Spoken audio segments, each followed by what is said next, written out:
CES 2020 coverage continues to roll on, and in this video we're going to be checking out what's new at Pepcom's digital experience event. Before we get started, be sure to subscribe and hit the bell to get notifications whenever we share a video. In some quick Apple-related type product news, case and accessory manufacturers like OtterBox were here with a new lineup of cases, some with built-in pop sockets, some new Apple Watch bumper cases, and one of the more interesting products, in my opinion, is the new Otter Spot wireless chargers. I like to think of these as wireless charging coasters for your iPhone because that's exactly what they are. You can charge up to 3 pucks at one time by simply stacking them on top of the base puck, and then when they are ready to be used, you can just take them off the puck and put your device on top.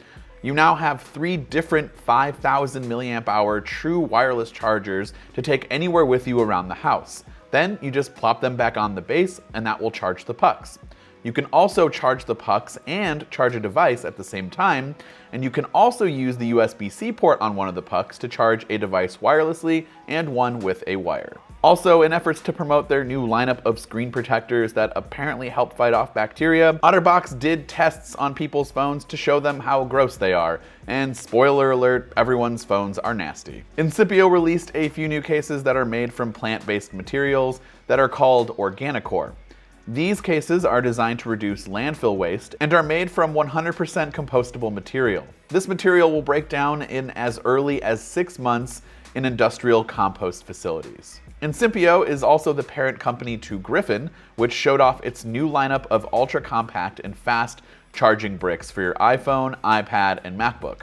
These new chargers feature gallium nitride, which is supposed to be able to provide high-power solutions and safe charging temperatures in a much smaller footprint than the traditional silicone chargers, like what you would get with your MacBook.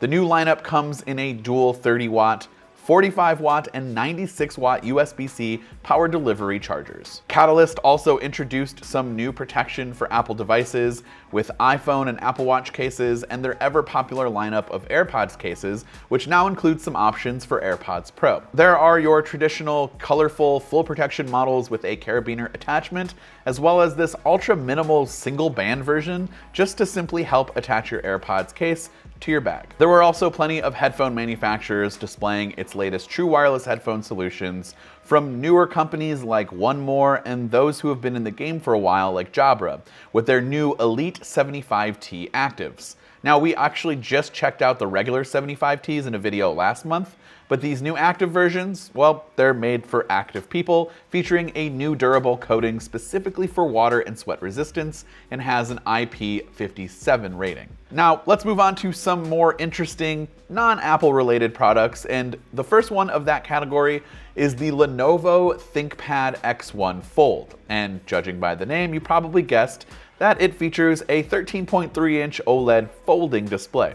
This is the first of some of the new folding devices that have been announced at CES, and one of the first that I've seen that runs a full Windows 10 experience, with a few optimizations designed for the folding functionality.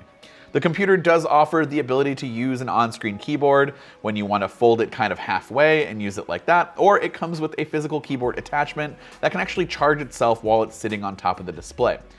We weren't really allowed to touch it or mess with it ourselves, but it did seem pretty cool. Finally, we have the new category of tech that I just made up called Does Anyone Really Need This? But you kinda still want it. And kicking things off for us is called the Juno, and it's the fastest beverage chiller ever. It's definitely a prototype right now, but this part here is what the machine actually will look like when it ships, hopefully, with the LED light signifying when your drink is warm or cold. And although it is a beverage chiller, it actually can warm your drink up too. Then over here is how the whole process works, and it uses controlled spinning and a whole lot of other tech and science that is way over my head for me to comprehend, but I do know that you can get it at the perfect temperature that you want with a can in just under 3 minutes, which is pretty crazy to think about. So all of this tech on the right will actually be crammed into this tinier machine on the left. I am really looking forward to seeing how they will actually do that, and hopefully it hits the market soon. Hate taking out the trash bag and putting in a new one? Well, apparently the people who made this device also hate that too, because they invented a trash can that can remove and seal itself, as well as replace the liner for the can. Not necessary, but kind of cool. 4 Moms made a smart bassinet that you can control with your smartphone in order to hopefully get your baby to sleep, and has a ton of different modes that you can choose from inside of the app on your phone. And Moen will have a few HomeKit enabled accessories available for us to check out in the next day or two.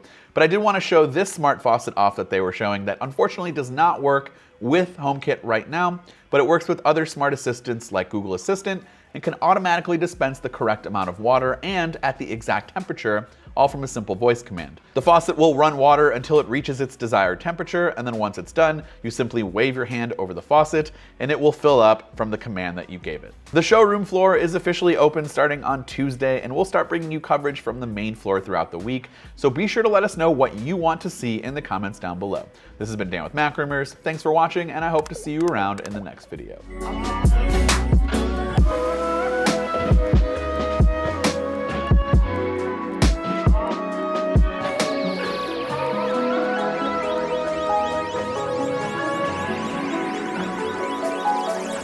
And my